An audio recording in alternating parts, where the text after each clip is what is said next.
Shalom. Terima kasih telah bergabung di Pelita Pengharapan. Mari membuka hati, menikmati hadirat Tuhan dan menerima kekuatan baru untuk menjalani hari ini. Tuhan memberkati. Mari kita berdoa. Bapa kami yang penuh kasih di surga, pada pagi hari ini kami datang dengan hati yang rendah di hadapan-Mu. Terima kasih untuk nafas kehidupan, penyertaan, dan kasih setiamu yang selalu baru setiap pagi.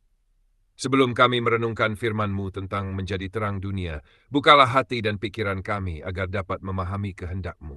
Tolong kami ya Tuhan, supaya hidup kami semakin dekat kepadamu dan mampu memancarkan terang Kristus dimanapun kami berada. Biarlah melalui renungan ini kami diingatkan akan tujuan hidup yang kekal dan semakin setia berjalan di jalan-Mu. Kami menyerahkan waktu renungan ini ke dalam tangan-Mu. Di dalam nama Tuhan Yesus Kristus kami berdoa. Amin. Shalom. Selamat pagi Bapak, Ibu, dan saudara-saudari yang terkasih dalam Tuhan Yesus. Sebelum memulai aktivitas hari ini, saya ingin mengajak Anda merenungkan sebuah pertanyaan yang sangat penting. Jika suatu hari perjalanan hidup kita di dunia ini berakhir, kemana kita akan pergi? Banyak orang sibuk mempersiapkan masa depan mereka di bumi, menyiapkan pekerjaan, keluarga, tabungan, dan berbagai rencana lainnya. Tetapi seringkali ada satu hal yang justru terlupakan, yaitu mempersiapkan tujuan akhir kehidupan kita.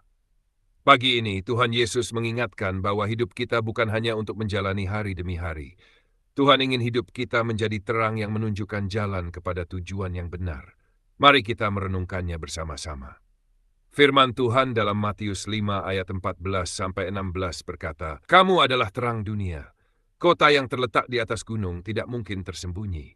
Lagi pula orang tidak menyalakan pelita lalu meletakkannya di bawah gantang, melainkan di atas kaki dian, sehingga menerangi semua orang di dalam rumah itu.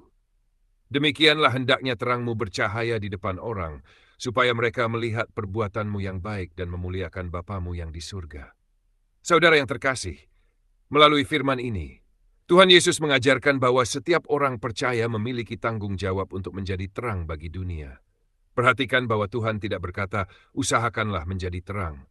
Tetapi Tuhan berkata, kamu adalah terang dunia. Artinya, menjadi terang adalah identitas kita sebagai anak-anak Tuhan. Itu adalah siapa diri kita di hadapan Allah.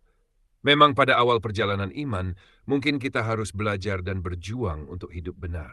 Kadang-kadang kita harus memaksa diri untuk mengampuni, memilih kejujuran, mengendalikan emosi, atau tetap mengasihi orang yang sulit dikasihi. Namun semakin kita berjalan bersama Tuhan, hidup sebagai terang seharusnya menjadi bagian dari keberadaan kita. Menjadi sesuatu yang keluar secara alami dari hati yang telah diubahkan oleh Tuhan. Sama seperti lampu yang menyala pasti mengusir kegelapan. Demikian juga seorang anak Tuhan seharusnya membawa terang dimanapun ia berada. Di rumah, di tempat kerja, di sekolah, di tengah keluarga, atau ketika tidak ada seorang pun yang melihat. Kehadiran kita seharusnya membawa damai, kasih, kebaikan, dan kebenaran. Tuhan juga pernah menyebut kita sebagai garam dunia. Garam yang masih memiliki rasa asin akan memengaruhi makanan yang disentuhnya. Garam tidak berubah karena makanan, tetapi justru mengubah rasa makanan itu. Demikian juga kehidupan orang percaya. Kita dipanggil untuk memberi pengaruh yang baik, bukan justru terbawa oleh pengaruh dunia. Karena itu, ketika kita melihat hidup kita belum menjadi terang bagi orang lain, jangan langsung merasa puas atau menganggap itu hal yang biasa. Sebaliknya, kita perlu datang dengan rendah hati kepada Tuhan. Kita perlu memeriksa diri kita sendiri dan bertanya, Tuhan, apakah hidupku sudah mencerminkan Engkau? Tuhan, apakah orang lain dapat melihat kasih-Mu melalui hidupku? Pertanyaan-pertanyaan seperti ini penting untuk membawa kita semakin dekat kepada Tuhan dan semakin bertumbuh dalam iman. Selanjutnya, ada sebuah gambaran yang menarik untuk kita renungkan. Planet-planet yang ada di angkasa sebenarnya tidak memiliki cahaya sendiri. Mereka tampak bercahaya karena memantulkan cahaya dari matahari. Begitu pula kehidupan kita. Kita bukan sumber terang itu. Sumber terang yang sejati adalah Tuhan sendiri. Ketika kita hidup dekat dengan Tuhan, ketika kita bergaul dengannya melalui doa, firman, dan ketaatan, maka terang Tuhan akan memenuhi hidup kita. Dan tanpa disadari, terang itu akan dipantulkan kepada orang-orang di sekitar kita. Orang lain akan melihat kesabaran kita. Mereka akan melihat kasih kita. Mereka akan melihat pengampunan yang kita berikan. Mereka akan melihat damai sejahtera yang tetap ada bahkan di tengah kesulitan. Dan melalui semua itu, mereka dapat melihat kemuliaan Tuhan. Saudara yang terkasih. Di dalam Alkitab, terang seringkali berbicara tentang kebenaran, tujuan hidup, dan kebahagiaan yang berasal dari Allah. Tanpa terang, seseorang tidak tahu kemana harus melangkah. Tanpa terang, seseorang dapat tersesat. Tetapi ketika ada terang, jalan menjadi jelas. Karena itu Tuhan Yesus berkata, "Kamu adalah terang dunia. Kota yang terletak di atas gunung tidak mungkin tersembunyi." Pada zaman Tuhan Yesus, kota Yerusalem berada di tempat yang lebih tinggi. Para musafir yang sedang melakukan perjalanan dapat mengetahui letak kota itu dari lampu-lampu yang menyala di malam hari. Lampu-lampu itu menunjukkan arah. Lampu-lampu itu memberi petunjuk. Lampu-lampu itu membantu orang menemukan tujuan mereka. Demikian pula kehidupan kita. Tuhan ingin memakai hidup kita untuk menunjukkan arah kepada dunia yang sedang kehilangan tujuan.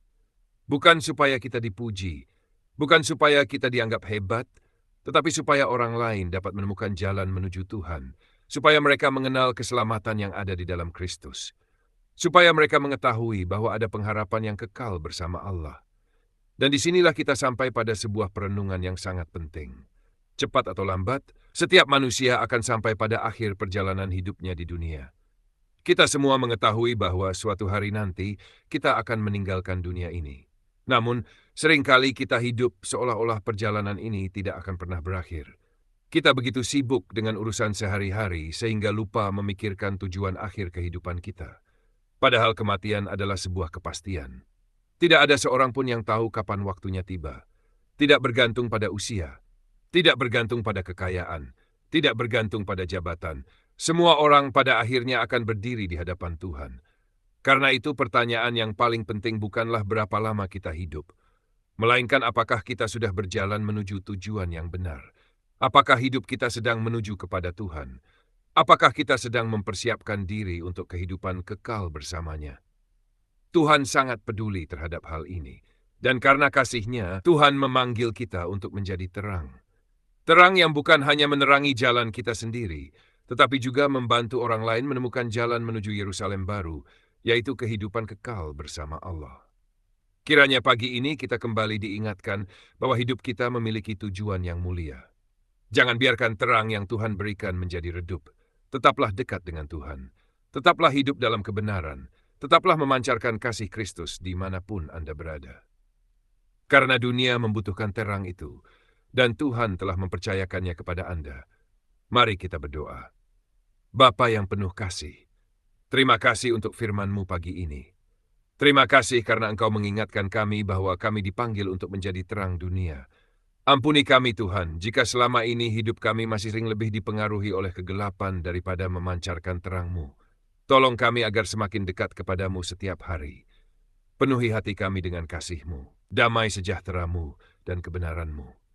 Biarlah hidup kami menjadi pantulan terang Kristus, sehingga orang-orang di sekitar kami dapat melihat kemuliaan-Mu melalui perkataan, sikap, dan tindakan kami. Tuhan, ajar kami untuk hidup dengan bijaksana, mengingat bahwa perjalanan hidup ini memiliki tujuan yang kekal. Tolong kami agar selalu siap berjalan bersama-Mu sampai pada akhirnya. Berkati setiap bapak, ibu, dan saudara yang mendengarkan renungan ini. Kuatkan yang lemah. Hibur yang sedang bersedih. Pulihkan yang sedang terluka. Dan penuhi setiap hati dengan pengharapan yang baru di dalam Tuhan Yesus Kristus.